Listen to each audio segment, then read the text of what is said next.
My name is Talia Jesperson. Following the successful defense of my master's thesis, I decided to record my presentation as a more accessible summary of my work to share with the broader audience. I would like to start by taking a moment to acknowledge that this research was completed on the traditional territory of the Lekwungen, Songhees, Esquimalt, and Wasanic peoples. My ability to produce this research was made possible by the privilege I've had as a settler on this land. For my thesis, I conducted a qualitative exploratory study of voice assistants. Using a combination of interviews and theoretical analysis, I investigated participants' experiences and perceptions of the most common consumer voice assistants today: Siri, Alexa, and Google Assistant, and how these AI agents are embedded in the bigger picture of surveillance capitalism. In this presentation, I'll explain the context and motivation of this work, walk through the design of the study, present key findings, and talk about some of my personal reflections from conducting this research project. AI is one of the most prioritized technological projects of our time. It has become ingrained into the infrastructure of the digital milieu, and its operations are usually invisible. As a part of the bigger picture of AI innovation, voice assistants represent a way that people engage with AI, providing an opportunity to understand more about the effects these technologies have on social life. Previous research has already shown how voice assistants are transforming the way people engage with technology in daily practice, providing increased accessibility, convenience, and entertainment. And as frequently personified technologies, they offer a unique site for exploring human-like AI and the roles and spaces these technologies occupy in people's lives. However, voice assistants are also produced by some of the world's largest tech corporations. They are rooted in the much broader capitalistic processes that depend on user data and the commodification of the human experience, like targeted advertising and tailored content, which have known harmful effects on mental health, social polarization, and the reproduction of social inequalities. This research considers the multifaceted implications of Siri, Alexa, and Google Assistant, addressing their functionality, design, user interactions, and position in a larger network of digital technologies and corporate power.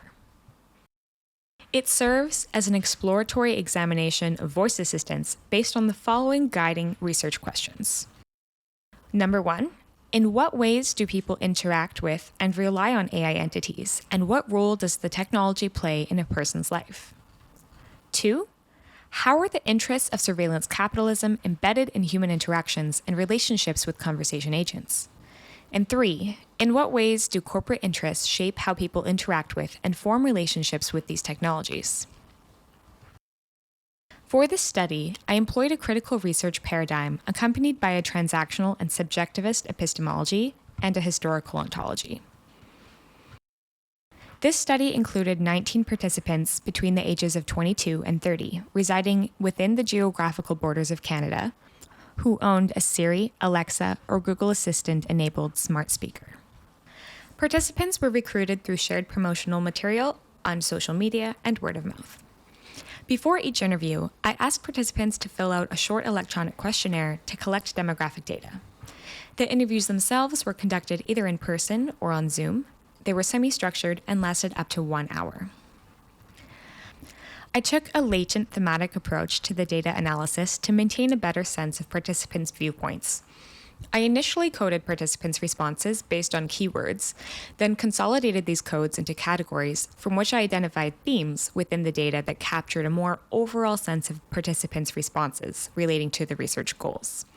Finally, drawing from the patterns within these themes, I constructed participant groups to distinguish how responses differed from one another on the same topic. The results are presented in 3 sections. The human-AI relationship chapter focuses primarily on how people engage with and perceive their voice assistants, including their applications, the traits they ascribe to the agents, and their expectations of the technology for the future. The next chapter is concerned with how surveillance capitalism emerges in participants' experiences with their voice assistants, looking at sharing habits and concerns for data privacy and security. The last section of the results, Life in Digital, connects participants' experiences and the structural and ideological forces that enable corporate power in the tech industry. Overall, participants saw their voice assistant as a utility. they generally agreed that the major appeal of voice assistants is the added convenience, ease, and efficiency to their lives. Nearly all participants said that with technological improvements, increased functionality, and more personalization, they could see voice assistants becoming more prominent in their lives, taking on an assistant or consultant role. And several participants said they could imagine forming stronger attachments with their voice assistant if it became more personalized.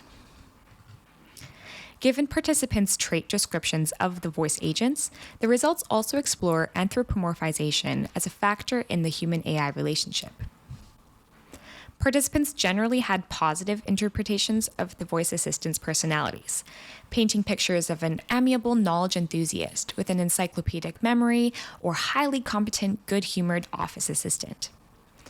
The 5 main traits that came out of participants' descriptions were sassy, outgoing, helpful, composed, and smart, and they were strongly aligned with those described in previous work by Kuzminiuk et al.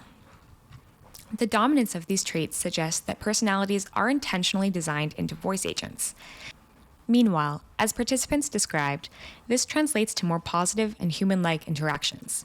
However, as I raise in the paper, the tendency to personify and treat AI as a human raises a host of issues regarding representation and reproduction of bias in AI systems, as well as user vulnerability to surveillance capitalist processes. There were 3 categories of responses for how participants imagined the physical traits of the voice assistants. Most participants imagined human or humanoid figures. In this group, there were no prevailing attributes, but many participants described the appearance of office workers and librarians, with hair styled in a tight bun, glasses, and smart attire. Associations with fictional characters were common, with mentions of Janet from NBC's The Good Place, shown on the left, and Cortana from Microsoft's Halo, shown on the right. Another group of participants said they envisioned their voice assistant as more of a robot, machine, or neural network. Associations with fictional characters were present here too, with references to GLaDOS, the AI villain in Valve's game Portal, shown to the right. A portion of the sample, n equals 6, couldn't imagine an embodiment of the voice and simply associated it with its branding or the physical speaker itself. This research found that most participants overall did not express strong feelings about surveillance capitalism and its effects, especially as it relates to voice assistants in the present day. When considering the future and how participants foresaw the evolution of voice assistants, mentions of surveillance, privacy, safety, security, and individual autonomy became more prevalent. Still, many were not particularly concerned about the potential surveillance implications, despite that most, if not all, of the applications they described for the future would entail increased access to personal and behavioral data. However, throughout many of the interviews, there were undertones of doubt and skepticism about the genuineness of voice assistants and the corporations behind them. Throughout the interviews, participants called out targeted advertising, questioned how their data was being used, and whether their voice assistants were listening when unprompted. Given these comments, it is evident that voice assistant technologies are included in the broader concerns participants have related to data privacy. Despite expressing fears or anxieties around surveillance capitalistic processes, participants were not deterred from continuing to use their voice assistants. Instead, they justified and neutralized their concerns with 3 main approaches: ambivalence, the futility of resistance, and a heightened focus on the benefits of the technology. These justification approaches relate to Zuboff's work, which similarly explains the defense mechanisms people use to rationalize their unfair situation surveillance capitalism imposes on the individual. The tendency toward these rationalizations is telling of how deeply rooted we already are in surveillance capitalism. Participants were already accustomed to making rationalizations in order to protect themselves from feeling guilty or apprehensive about using technologies they enjoy or rely on. Concerns tied to voice assistants did not necessarily pose a new or greater threat. When asked if they would feel comfortable sharing details about their personal life with voice assistants, over half said yes.